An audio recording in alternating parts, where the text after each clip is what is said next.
Hello, my name is James and I am a product specialist here at Acura. Today I'm going to show you how to turn on the auto folding mirrors in an advanced 2020 MDX. First you will go into these settings. You will go down to vehicle settings and scroll down until you see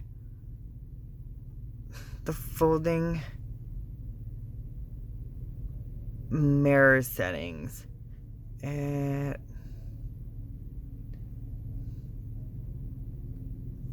Auto folding mirror right there. And then instead of manual only, you will turn it to auto fold with keyless.